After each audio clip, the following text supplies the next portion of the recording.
గత ప్రభుత్వంలో ఎప్పుడూ లేని విధంగా ఈ ప్రభుత్వం వైఎస్ఆర్ ప్రభుత్వం వచ్చిన తర్వాత మన వైజాగ్‌లోని బ్యాంకు ఎస్‌బీఐ బ్యాంకు తర్వాత ఈ విజయసాయిరెడ్డి వీళ్ళందరూ కలిసి రియల్ ఎస్టేట్ వ్యక్తులు అందరూ కలిసి మా తాలూకు బంగారం షాపు, ఇల్లు మొత్తం అంతా కబ్జా చేసి వస్తువులు కూడా లూటీ చేసి పోలీస్ స్టేషన్‌లో కేసు పెట్టినా పట్టించుకోని పరిస్థితి. రోడ్డు మీద ఇన్ని కోట్ల ఆస్తి కబ్జా చేసి కేవలం 5, 6 కోట్ల ఆస్తి 80 లక్షలకే అమ్మేసి అంత అన్యాయం చేసి చాలా దిగ్భ్రాంతికరమైన పరిస్థితులు తెచ్చి మాకు రోడ్డు మీద పడేశారు.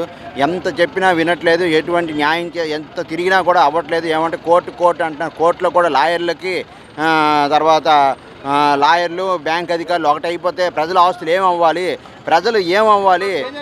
ప్రజలు మొత్తం మా ఆస్తిని అంతని దౌర్జన్యంగా బ్యాంకు వాళ్ళు వీళ్ళందరూ కలిసి ఆక్షన్ వేసి ఆస్తులు కబ్జా చేసి మొత్తం అంత అన్యాయం. ఎక్కడ పట్టపగలు రాత్రులు దొంగలు కాదు, పట్టపగలు బ్యాంకు వాళ్ళు రియల్ ఎస్టేట్ కలిసి వస్తువులన్నీ దొంగలాడిచి మేము లేనప్పుడు మమ్మల్ని భయభ్రాంతి ఓన్లీ 7 days నోటీస్ ఇచ్చి మాకు ఎంత మోసం చేసి ఇంత అన్యాయం చేసి మాకు రోడ్డు మీద పెట్టారు.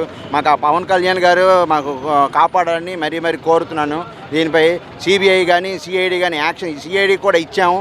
సిఐడికి ఇస్తే చంద్రబాబు నాయుడికే మేము ఇప్పుడు కేసు చూస్తున్నాం, జైల్లో పెట్టాము, తర్వాత నీదే అని చెప్పేసి నాకు పంపించారు.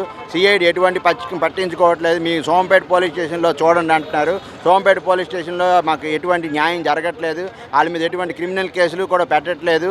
మాకు రోడ్డు మీద పెట్టి మాకు అన్యాయం చేసి మా సొమ్ములు, మా ఆస్తులు మాకు రోడ్డు మీద పెట్టి ఇంత అన్యాయం చేసి మా పిల్లల చదువులు కూడా పోయాయి. ఇంత చండాలమైన ప్రభుత్వం ఎప్పుడు కూడా రాకూడదని నేను మరీ కోరుతున్నాను. మన టీడీపీ ప్రభుత్వం, మన పవన్ కళ్యాణ్ నాయకులు ఎంత చక్కనైన పరిపాలన చేస్తున్నారు. వారికి మరీ ధన్యవాదాలు తెలియజేస్తున్నాను.